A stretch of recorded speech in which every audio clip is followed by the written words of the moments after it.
પ્રથમ વખત junior marathon યોજાઈ, જેમાં 4000 કરતાં વધુ બાળકોએ મેરેથોનમાં ભાગ લીધો। વડોદરા મહાનગરપાલિકાની શાળાના શિક્ષકોએ પણ તેમાં હર્ષોલ્લાસ સાથે ભાગ લીધો। વડોદરા મનપા કમિશનરે બાળકોને પ્રોત્સાહિત પણ કર્યા, જેમાં આવી એક્ટિવિટીથી નેગેટિવિટી દૂર થશે તેવું કમિશનર દ્વારા એક નિવેદન પણ આપવામાં આવ્યું છે। બાળકોમાં ભારે ઉત્સાહ પણ જોવા મળ્યો હતો।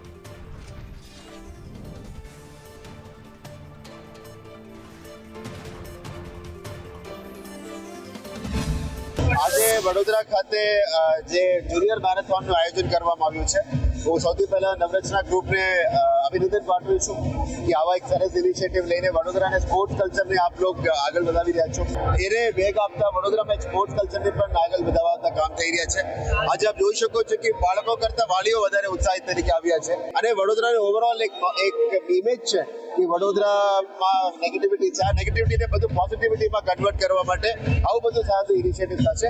આજે વડોદરા સ્પોર્ટ્સ ફાઉન્ડેશન અને વડોદરા મ્યુનિસિપલ કોર્પોરેશનના આ સ્પોર્ટ્સ કોમ્પ્લેક્સને કેવી રીતે ઉત્તમ રીતે યુઝ કરવી એના ઉપર પણ આવનારા દિવસોમાં મેં કરાવીશું। 4000 જેટલા બાળકો અને એમના બાલ્યથી આ માંજલપુર સ્ટેડિયમ એમના ઉત્સાહથી ગાજી રહ્યું છે।